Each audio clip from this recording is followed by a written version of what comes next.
ধুস, বিরক্তিকর। সাত সকালে টোটোগুলোও চলতে চায় না। মনে মনে ভাবল সুমি। সুমি একজন কলেজের ছাত্রী।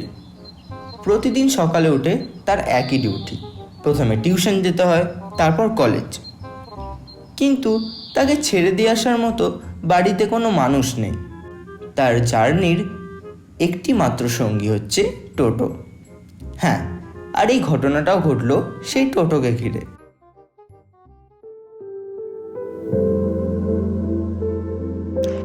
আজকে আমরা একটি যুবতীর অভিজ্ঞতার কথা তুলে ধরব, যা সে কখনো তার কল্পনাতেও আনতে পারেনি। এমনকি সে এখনো এ বিষয়ে শঙ্কিত হয় যে ওটা কি আদেও কোনো সত্যি ঘটনা ছিল নাকি কোনো স্বপ্ন। চলুন আপনাদেরকেও শোনাই সেই গল্পটি।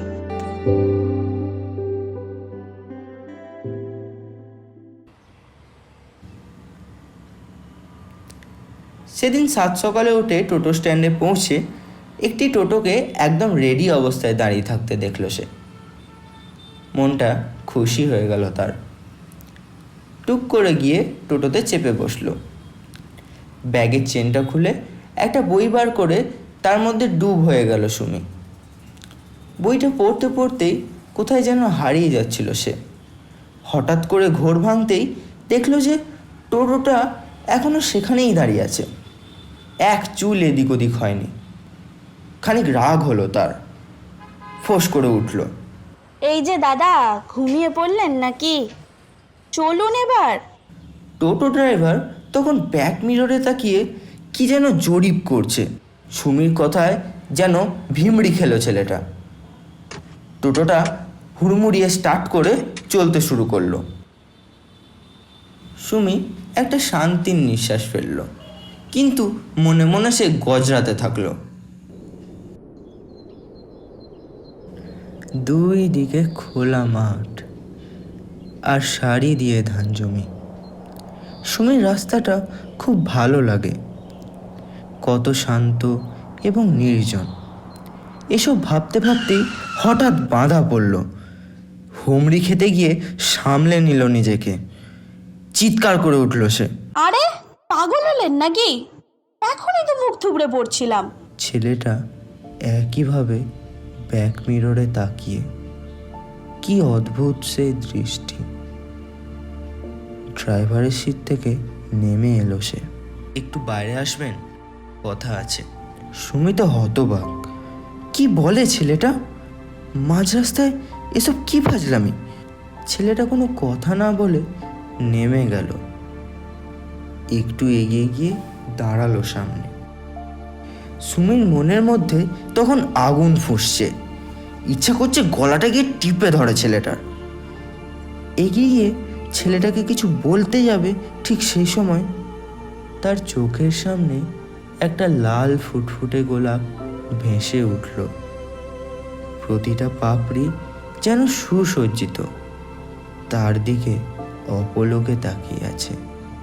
কিছু যেন বলতে চাইছে তারা। ছেলেটার গলায় তার সম্বিত ফিরল।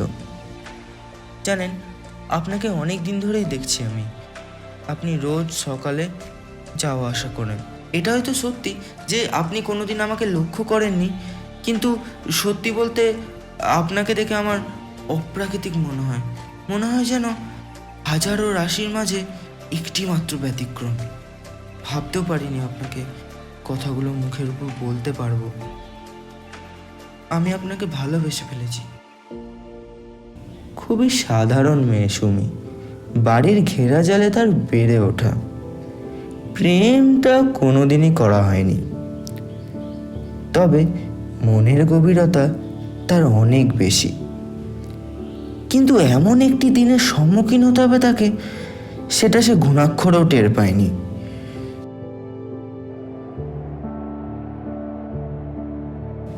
কিছু মুহূর্ত সব স্থির। দুই পাশে প্রসারিত মাঠে তখন প্রথম সূর্যের আলো খেলা করে যাচ্ছে, আর দুইটি প্রাণী দাঁড়িয়ে রয়েছে সেই সীমারেখায়। হয়তো দুজনেই কিছু ঘটার অপেক্ষায় সময় গুনছে। সুমির হাত পা কাঁপছে, ঠোঁটগুলো কিছু বলতে গিয়েও যেন নিজেদের মুখ চুপ করিয়ে রেখেছে। ফ্যামিলি, বাড়ি, আর উনি একজন টোটোওয়ালা। তাও কেউ তো কখন, না না না না, সম্ভব নয়, না না না না। এই একটি শব্দ পুরো এলাকা জুড়ে প্রতিফলিত হলো। এটাই হয়তো বিস্ফোরণটা ঘটার জন্য যথেষ্ট ছিল। আর কোনো নীরবতা রইল না। ছেলেটি বলল, আসুন, দিয়ে টোটোতে গিয়ে বসে পড়ল। কি ঘটে গেল একটু আগে? সবটাই কি তার স্বপ্ন? ছেলেটি কি আর কিছু জানতে চাইবে না তার কাছে? প্রশ্ন করবে না? চাইলে তো অনেক প্রশ্নই করতে পারতাম। আপনি না বললেন কেন? আপনার বয়ফ্রেন্ড আছে কি না? নাকি আমি টোটো চালাই বলে? আসলে সবাই উত্তর চায় না, শুধু মনের কথাটা জানাতে চায়। আপনারা এতক্ষণ শুনছিলেন হ্যালো শুনতে পাচ্ছেন চ্যানেলের আজকের গল্প টোটো। গল্পে সুমির চরিত্রে আমি নন্দিতা, টোটো পরিচালক ও সমগ্র পরিচালনায় নিকোলাস, গল্পের রূপকার নিকোলাস এবং পোস্টার ডিজাইনে NSDR। গল্পটি ভালো লাগলে অবশ্যই লাইক এবং শেয়ার করবেন। এছাড়াও আপনাদের কাছে রয়েছে এখন একটি সুবর্ণ সুযোগ। আপনারা যদি চান আপনাদের লেখা কোনো গল্প বা অভিজ্ঞতার কথা আমাদের শেয়ার করতে পারেন ডেসক্রিপশনে দেওয়া মেল আইডি বা হোয়াটসঅ্যাপ নম্বরটিতে। ধন্যবাদ। अलग आसमां भी है तो क्या ये दिल न माने।